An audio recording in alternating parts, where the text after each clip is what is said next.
My name is Jeremiah Jarvis. The following is what I wrote down in the week following the experience. In April of 2014, I went in for surgery to remove my gallbladder. It had failed over time and was no longer working, giving me a lot of problems.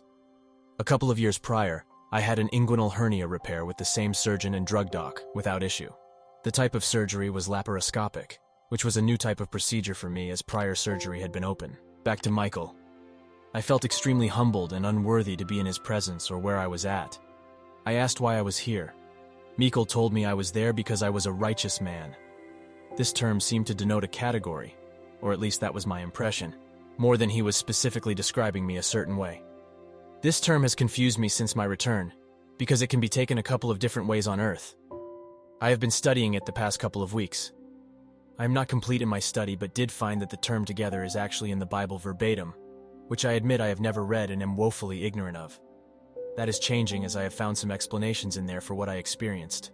The other big thing I got from the nonverbal exchange with Michael is that conducting oneself in an ethical and honorable manner is extremely important to God.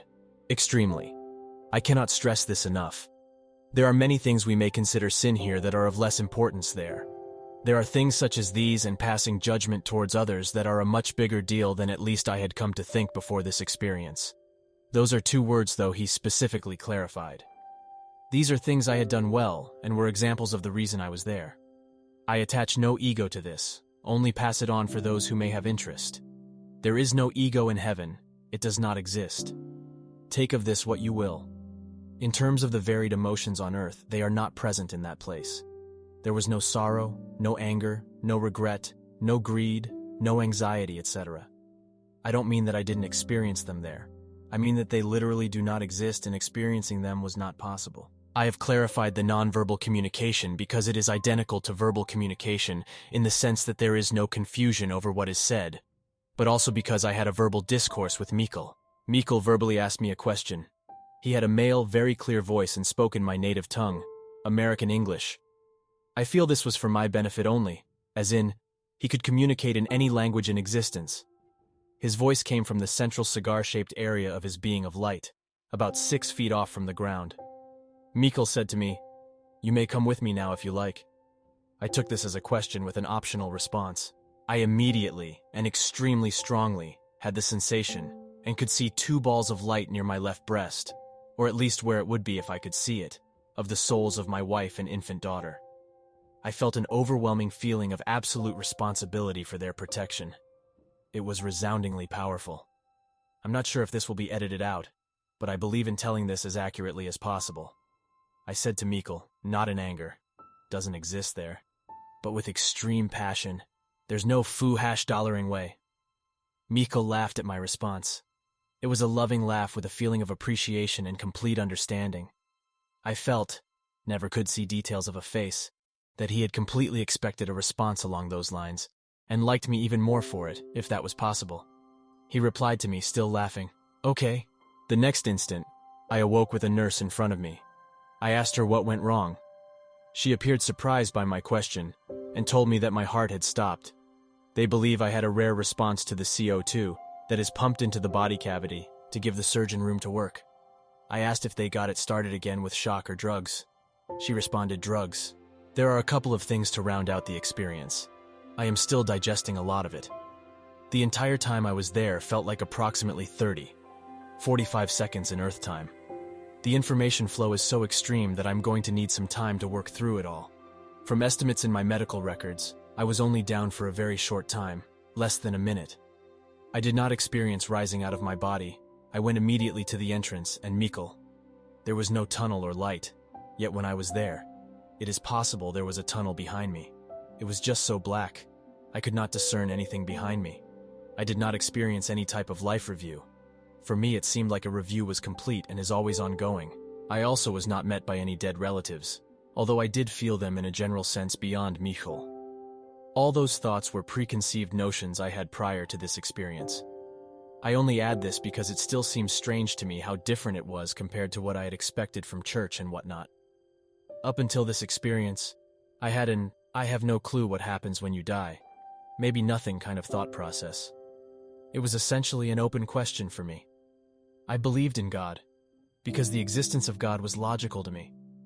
I just didn't think anyone or any religion had a clue what happens. For obvious reasons, I am forever changed. One final thing. I wanted to discuss my thought process immediately after the experience.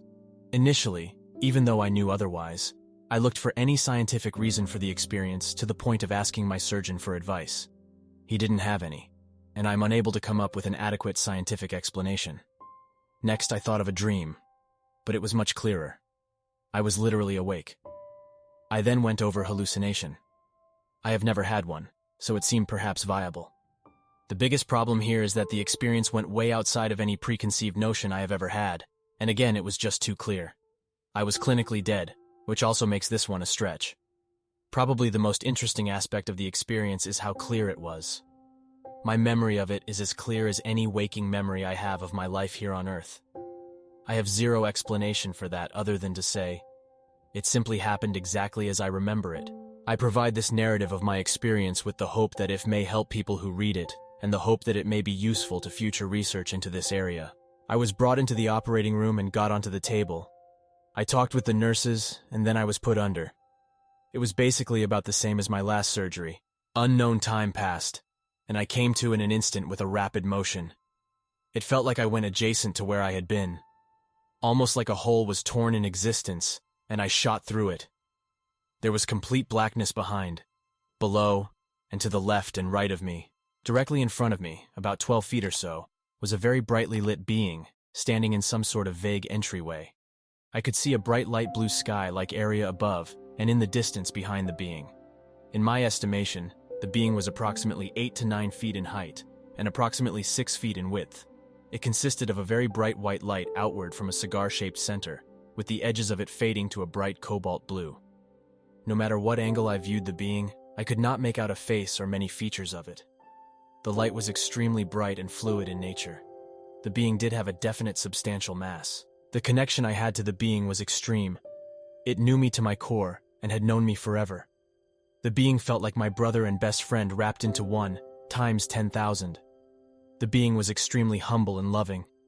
Although the loving feeling was different from anything I have experienced in earthly life, it's the best word I can come up with to describe it. The best way to describe the speed at which information flowed that I can come up with is at the speed of thought. Yet my speed of thought and cognitive abilities became extreme, and nothing like on Earth. Maybe it was tenfold in capabilities. I immediately knew a whole lot of information. For every thought, the answer was immediate. I could feel a connection to what felt like billions of individual entities. However, they were on the other side of the being. I knew I was dead. Human emotions did not exist. There was no fear or ego or desire. There is only the love-type feeling, goodwill and humor. I communicated with the being in what can best be described as telepathy, but with greater speed. The being identified himself as the Archangel Michael, and he was seriously awesome. He is not at all human, being a completely different being than us, or anything on Earth. My limited human vocabulary cannot adequately describe him. Michael told me, "I can use you. You can work with me." I did not really understand this. Michael said he is a servant of God and has a number of duties. There is zero ego to Michael and his caring is deep. Apparently I could help him with one or more of his duties. I wondered about God and he told me that God is all around us, in us, and everything. God is. This communication is all telepathic at this point, but his use of God is was clearly demonstrative in nature. He will take me to be presented to him.